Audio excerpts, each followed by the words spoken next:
Hello there, amazing and wonderful nerdy people of YouTube. So, here's the thing.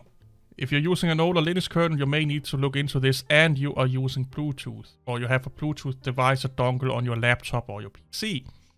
Because there is a really high risk or high security flaw in the Linux kernel from basically 5.99 and downwards called Bleeding Tooth. And it basically allows people to spoof your Bluetooth and get access to it and stuff like that. Yes, they need to be, in your vicinity and stuff like that. So it's not like if you're sitting at home, and then you expect people to hack into you there if you live in the woods or, you don't have any neighbors and stuff like that.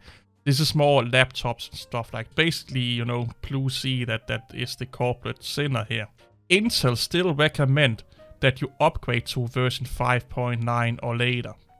And this is like a couple of days ago, this 14th of October, that they recommend that you go up there. Yes, maybe Ubuntu backport that fixes in, Debian may backport those fixes in and stuff like that. If you have a Bluetooth device, look at your security patches and stuff like that for your kernel that you're using and see if your distribution have fixed it. If it has not fixed it and you are like using a laptop at school and stuff like that with a Bluetooth device on it or integrated into it, it may be a good idea to update to version 5.9. And this can be done on most distributions really easy. For Ubuntu, go and search for something called Ubuntu Mainline Installer or Ubuntu Mainline Kernel Installer and stuff like that. Arch, they should already have it there if you're on Fedora and stuff like that. Maybe check and see if they have already patched it. And again, if you're on Debian, see if they have patched it and stuff like that. This is not a security that will ruin your world, okay? This is not a security flaw that will make Linux go up in smoke, basically. This is just if you're using Bluetooth. But it's a severe breach if you are having a Bluetooth device.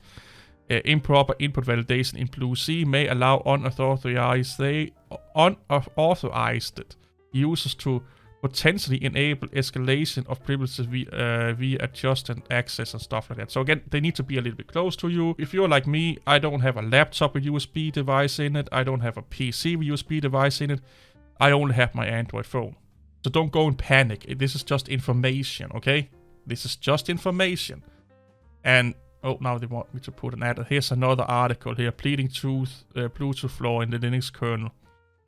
And there's a CNET here, and you can go in. Just Google Bleeding Tooth Bluetooth flaw in Linux kernel, or just Google Bleeding Tooth as I did here, Linux kernel, and you get these articles down here. I will accept this here. Here's another. Never allow. Here's another article about it. And apparently this has been known for like a month, or it was noticeable last month and stuff like that. But again, like I said before, check your kernel patches note from your vendor, meaning your distribution, if they have fixed it. Like fixes like this can be backported, I think. I'm not sure, but I suspect they can. And if you are using a laptop at school that have Bluetooth in it and stuff like that, you may want to upgrade just to be sure to kernel 5.9. Let's see here. The second issue found, so the flaw impact Linux kernel 3.6 and higher. It is classified as minimum security and received a score of 5.3. Or received a CVSS score of 5.3. So again, don't panic. If you're running Arch and you're already running 5.9, you should be good. If you're running any other distribution but you don't have a Bluetooth device attached to your Linux system, you're fine. Just in case you, like I said, are at school or you take your laptop out with you and all of these things, check your patches for your kernel from Ubuntu, Debian, whatever distribution you're using. Or if you just want to be sure that people can't get in and see all your collection of anime porn and stuff like that, go and upgrade to 5.9. If you want instruction on how to update to kernel 5.9 under your distribution, down below in the comment section, type in your distribution, and I will see if I can help you guys with some links or some help with that, because it's not that difficult on most distribution. So just a little update here, a little information video here, short and sweet, I hope. So just make sure that you check this out. A little heads up. We'll see you all later. Bye bye.